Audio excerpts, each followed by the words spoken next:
1,520 days ago was March 20th, 2020.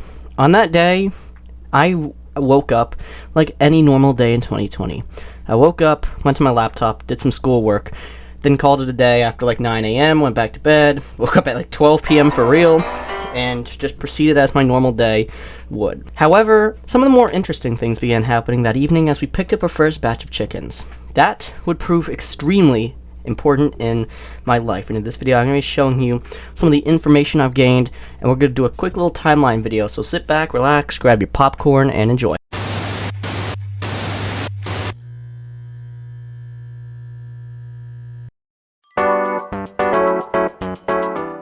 Alright, so on day number 1, well, we're going to count days after March 20th. So March 20th was basically ground zero. March 21st was basically day number 1. So what happened on this day? Well, we named the chickens. We gave them all their respective names on this day. This was quite the interesting day, and if there's one thing I will take away from this day is that don't name your chickens on the first day you get them. You want to wait a day or two, just in case one of them ends up dropping dead. Well, not much really happened between those 2 days other than us basically just cleaning up the coop, not the coop, they didn't have a coop just yet, the brooder. However, on this day, day number 43, was when we first tested them outside. Keep in mind, it was a very nice day, like above 70 degrees, and it was the first actual nice day of the year that didn't have rain proceeding with it. So, I'd say it was a nice day to get outside, although the next day would be a bit more disastrous. We'll get into detail a little bit later and what I took away from that. However, this day was just introducing them outside. If I'm correct, it is about, like 5-6 weeks? So, I'd say it's about the time when, like, you give them a nice dose outside. So, I'd say this is the perfect time to give them some outdoors time, if you will. Now, what ended up unfolding on May 3rd was quite interesting, and it takes a very long time to explain it, so allow me to explain it in this video I made back in January of 2024, so like 4 months ago. Let me explain it in that really quickly. You see, back in May 2020, specifically May 3rd, BCT and Chicken Burger got into a little bit of a fight, if you will, and those two really fought it out. So much so that one of them ended up flying, because it was burnt chicken tender that flew and hit Mrs. Peepers, which unfortunately sent her to the emergency room with a very highly life-threatening injury. She broke one of her legs. I would say the survival rate of a broken leg for a chicken is around probably 80% if you treat it, and 20% if you don't. So please, if you can, treat your chicken's broken leg, because you'll be thankful a lot later. After doing some x-rays and proper examination, the chicken was sent back home in a spleen and everything else that the chicken needed for recovery. After a while, the chicken did recover, but she had a little bit of a scar on her leg. Now you may be wondering, what ended up happening on May 15th, 2020 that was so significant? Well, I'll tell you one thing's for sure on May 15th, 2020, that was the day that we moved him outside, and I still remember one thing that night. The tornado watch. Yep, I remember that one fully, and then it was upgraded to a warning like a few minutes later, and then ultimately nothing ended up happening. It was a pretty nice day though otherwise. Other than that, it was a terrible day. But I still remember going out and getting pizza that night after the chickens were in their yard. I checked on them a lot, put them away. And because we were beginners, one thing I'll take away from this is that you should isolate them in the coop for a few days, but we didn't. We just let them outside the next day, and we did have to go fetch a few of them from around the yard. So that is exactly why you keep your chickens kind of confined to their coop for maybe the first day or two while they're outside. Now on day number 100, nothing really ended up happening. At this point they were moved into the field, but they were still close enough to hear that we'd be able to see them from a distance. The plan was to kind of just zigzag around the field for a little while. If you don't know, the field's about 4 acres, if you're wondering. I don't know what other people would convert that to, but I'll try to put as many conversions as possible on the screen right now. But on that day, yep, it was the day before disaster, so let me explain what happened next. On June 29th, 2020, we unfortunately lost our chicken Candlewick, which I, of course, did not decide to script this video, so I'll pull up something I did have from a scripted video detailing what ended up happening. Let me show you. This chicken doesn't really have a lot to say because she only lived for a couple of months. Let's see. Like 4 months, that's it. Because the chicken really did end up sparking a whole lot of controversy between me and the red-tailed hawk after the hawk killed Candlewick brutally. I was so annoyed. Of course I was annoyed, yo. Other than that, she was the first chicken to get attacked, so of course it kind of desensitized me to the topic of getting chickens attacked. It was a real-life lesson that you need to learn, because once your first chicken dies, even if they don't really have a lot of importance, it'll definitely feel a bit sad. Now, on August 12th, 2020, that day truly proved to be quite the interesting day. I remember waking up that day feeling like it was going to be a normal day. I went up to the chicken yard and I found a round object called an egg that my chickens have been waiting to lay. I've been waiting since the end of July, since I knew they were ready to begin laying eggs then, but they slacked off for a few weeks, and then we finally got that first egg. Keep in mind, they were really small, so I usually have 2 eggs for my breakfast. I had to have 4, but they ended up laying pretty quickly after this. Like, once one chicken laid an egg, it caused a chain reaction. We went from getting 2 eggs a day at the start of the month to getting as much as 7 eggs a day by the end of the month, which is crazy how big of a chain reaction one thing could possibly end up causing. Now, one thing that's gonna come in common with a lot of my chickens is their opinion on snow. This time was their first experience with it. October 30th. I know. You're like, bro, you get snow in October? To that, I'd say, no, we don't. Unless it's 2020, because everything happened that year. Pretty much everything unfolded right in front of my eyes, including the first snow happening in October. We got about, I'd say, 5 inches, give or take, and it was quite the crazy event. I wasn't out for most of it because I had online classes the whole day, but from what I understand, the chickens were not the craziest fans of it. That's for sure. Now it was about time to see if my chickens really like snow, because I felt like I didn't really collect some insufficient data from the last one. So, what I had to do was just wait and wait. And I guess because it was 2020, I didn't have to do a whole lot of waiting, because on this day, this storm dropped an absolute bombshell on our backyard, bringing us almost 14 inches of snow. We were supposed to get about that much, maybe a little bit more. I was pretty happy though, and that snow was a bit more cold, so the chickens, do you want to know what they did? That's how I got my opinion on this. They didn't step a foot outside. I mean, they're cool like that. I agree with them 100%. Snow does suck a lot. Now, what is so significant about this day? Well, nothing really. I'm gonna be completely honest, this is just pity self-promotion because this is the day I created my channel. So, real quick, be sure to go down below, check and see if you're subscribed, because we're trying to reach 3K by the end of the month. Anyways, let's get back to it.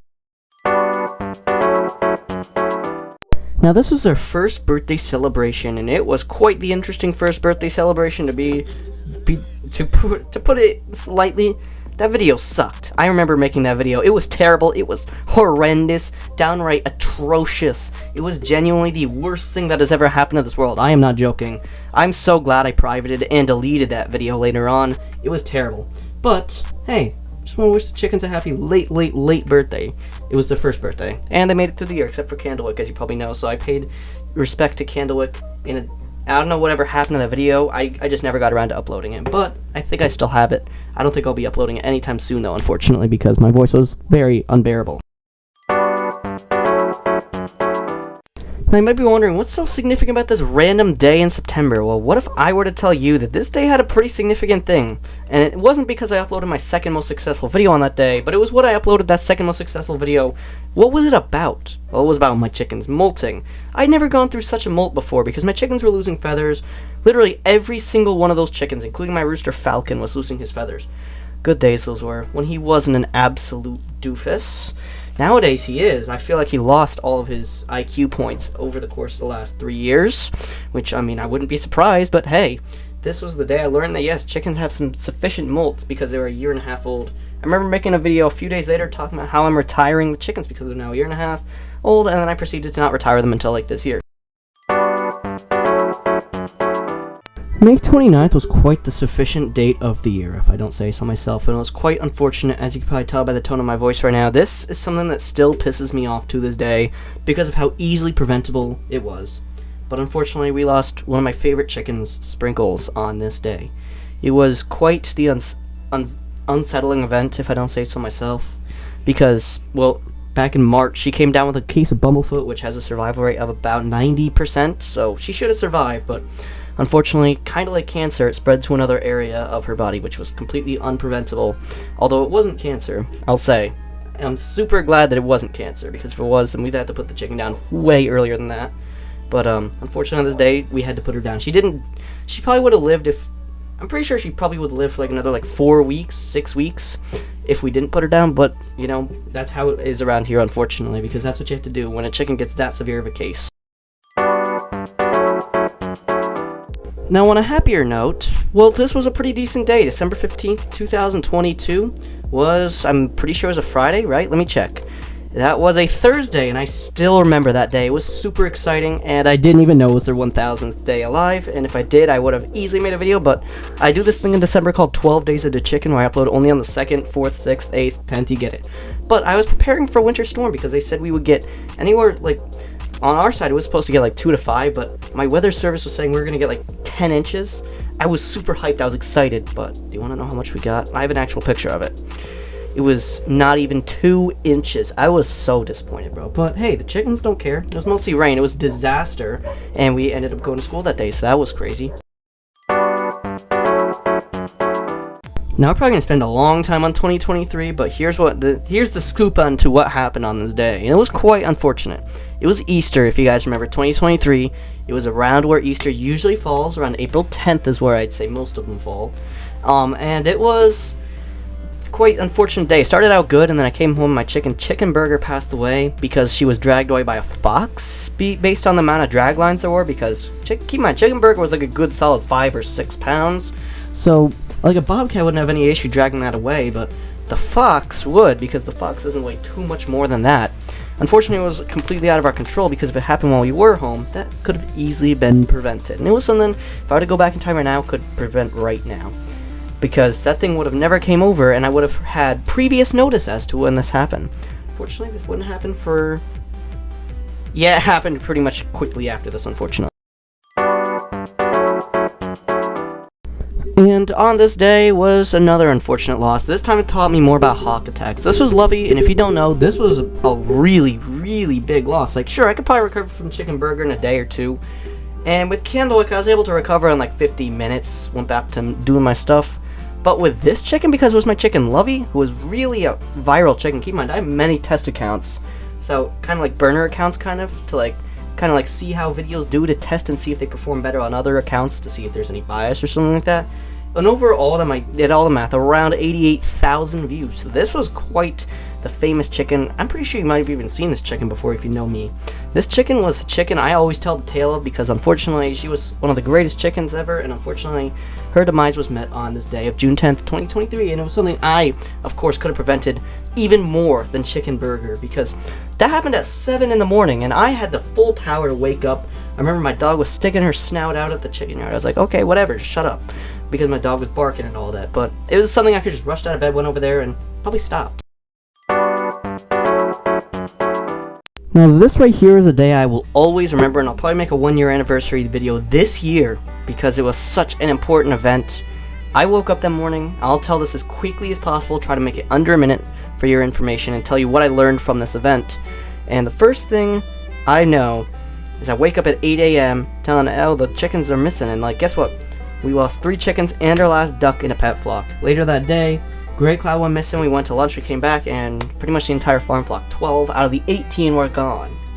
So one thing I learned from this one, never let your guard down, because this is coyotes, and there's not much you can do about it, because when you see a coyote in your yard, and it takes one of your chickens, the only way it'll leave is by death, unfortunately. So if you're a heavy, like, yeah, I support coyotes and all that sort of stuff, then the solution to keeping them away from your chickens is, well, take out like a good old Glock 19 or something like that. Go out in the woods, chase it down, and get it.